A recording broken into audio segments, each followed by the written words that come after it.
In this presentation, we're going to be talking about an organizational structure and model of care delivery at WakeMed Hospital. According to the WakeMed's website, WakeMed and its leadership team are committed to being the best in healthcare. They offer new and improved medical services, build state-of-the-art, convenient facilities for our customers, and hire the best and the brightest people to work in our organization. WakeMed Chain of Command. The organizational structure of WakeMed Hospital is important to guide how the hospital functions as a whole. With organizational structure, WakeMed Hospital can function effectively, with each department being able to focus solely on the smooth running of their unit. Relationship among components of the organizational chart.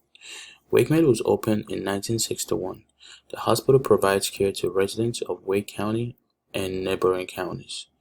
WakeMed administrative team is comprised of individuals with different qualifications in different fields, not just the medical field.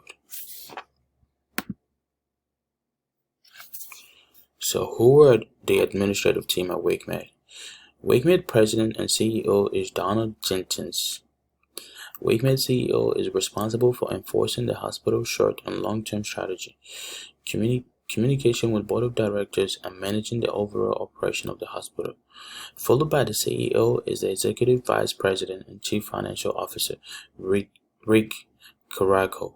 He is responsible for health management of the hospital.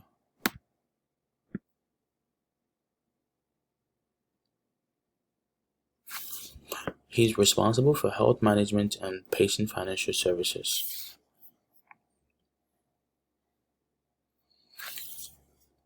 Administrative team at WakeMed. Other members of the administrative team includes Dennis Warren, who is the Executive Vice President, Chief Operating Officer, and Lachin JD, who is the Vice President and Chief Compliance Officer.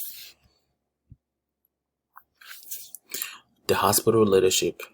According to an article in a medical journal, qualities of a good leadership team includes being able to inculcate confidence by integrating diverse views and listening, supporting skillful conversation through dialogue, and helping others assess their influence and expertise. The article also stated that physician leaders need to acquire the industry knowledge, clinical process, healthcare trends and budget, problem-solving skills, and emotional intelligence. Communication. Communication is essential in a hospital setting. Good communication in a hospital prevents delay in treatment, med errors, patient readmission, and also reduces waste.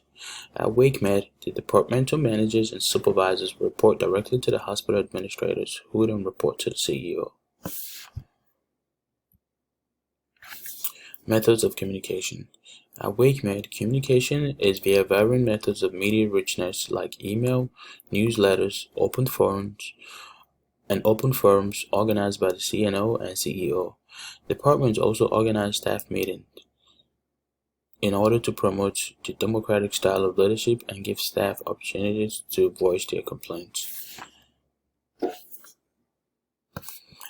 At WakeMed, written and verbal communication is utilized in patient care.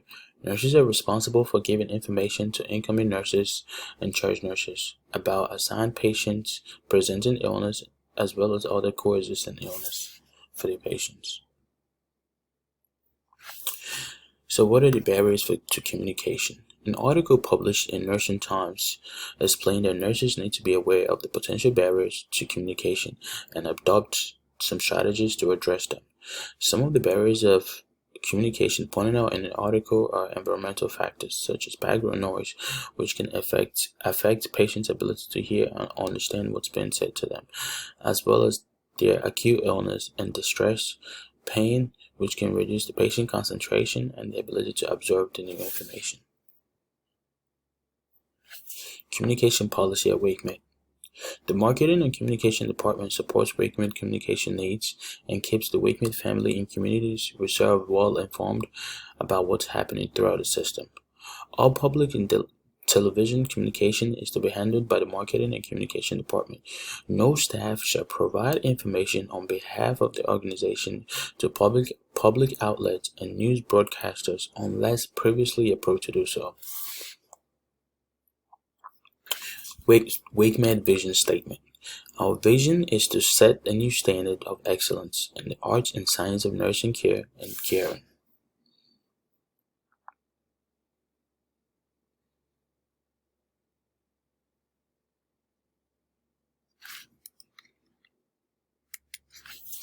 Models of care delivery. WakeMed utilizes the professional practice model based off of Swanson's theory of care known as CARES. CARES stands for compassion, advocacy, relationship, excellence, and safety. This practice model is based on the idea that patients are the reason why we are here. So what is CARES? CARES stands for C is compassion. This shows that WakeMed organization stands to show kindness and caring and willingness to help patients and others. A stands for advocacy. This means that every WakeMed staff has the obligation to protect the safety of the patient, and also support the patient's decisions. The R stands for relationship. This means that WakeMed builds relationships with the patient as well as other organizations that upholds and protects patient rights and interests. CARES. E stands for excellent. This means that WakeMed should strive to provide excellent patient care that is based on new research, cutting edges, and new facilities. S stands for safety. This means that WakeMed will strive to maintain patient and staff safety at all times. WakeMed shared governance. WakeMed also utilizes a shared governance approach which allows individuals to be fully empowered to be involved in impactful decisions and deliberations within the organization.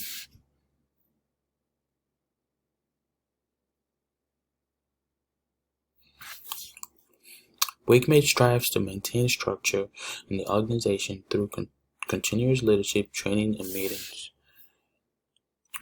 Thank you so much for taking the time to listen to this PowerPoint. I hope I was able to provide some insights on the organizational structure at WakeMed Hospital.